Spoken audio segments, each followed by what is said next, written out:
शुभांगी, आपल्या सर्वांचं ASK kitchen केव चॅनेलमध्ये मनापासून स्वागत आहे। आज मी बनवणार आहे मटकीच्या मोडाची कोशिंबीर। यासाठी लागणारं साहित्य बघूया। स्वच्छ धुवून घेतलेले 1 वाटी मटकीचे मोडे, 1 बारीक चिरलेला टोमॅटो, 1 बारीक चिरलेला कांदा, कोथिंबीर, फोडणीसाठीचं साहित्य जिरे, मोहरी, हिंग पावडर, 2 बारीक चिरलेल्या मिरच्या, कढीपत्ता, वरून घालायचे साहित्य अर्धा चमचा सैंधव मीठ, पाव चमचा साखर, पाव चमचा चाट मसाला, 1 चमचा लिंबाचा रस।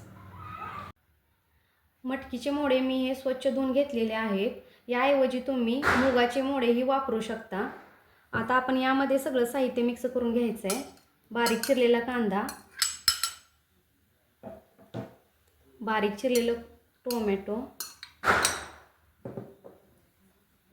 कोथिंबीर,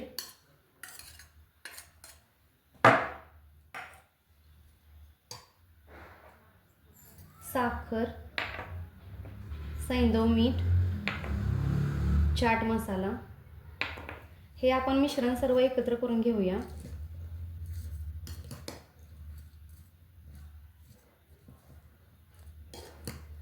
लिंबाचा रस आपण सर्वात शेवटी घालणार आहोत, फोडणी दिल्यानंतर। फोडणीच्या अगोदर आपल्याला लिंबाचा रस घालायचा नाहीये।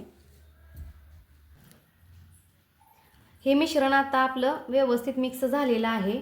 याला आपण आता जिरे, मोहरी, कढीपत्ता आणि मिरचीची फोडणी देऊया। तुम्हाला लिंबाच्या रसाच्या ऐवजी जर तुम्ही दही वापरलं तरीही चालेल, पण दहीही घालताना सर्वात शेवटी घालायचं आहे। एका भांड्यामध्ये फोडणीसाठी 1 चमचा तेल घालून घेऊया।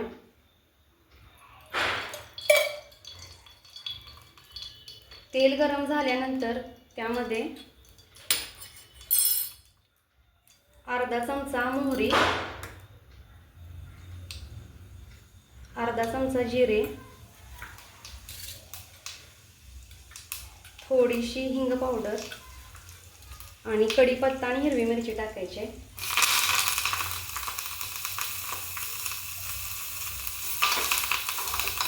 गॅस बंद करून घ्यायचा आहे।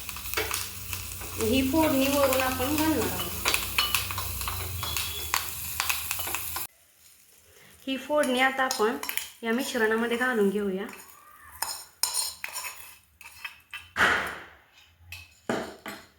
हे मिक्स करून घेतल्यानंतर सगळ्यात शेवटी आपल्याला लिंबाचा रस घालायचा आहे।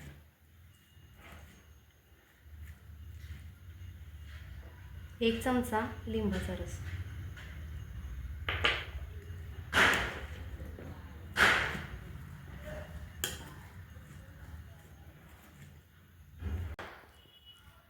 हे साहित्य आता मिक्स झालेलं आहे आणि आपली मटकीच्या मोडाची कोशिंबीर आता तयार झालेली आहे। ही एका बाउलमध्ये आता आपण सर्व करूया। आपली मटकीच्या मोडाची कोशिंबीर आता तयार झालेली आहे। तुम्हाला रेसिपी कशी वाटली कमेंट बॉक्समध्ये नक्की सांगा आणि आमच्या ASK किचन केव चॅनेलला लाईक करा, शेअर करा आणि सबस्क्राईब करा। थँक्यू।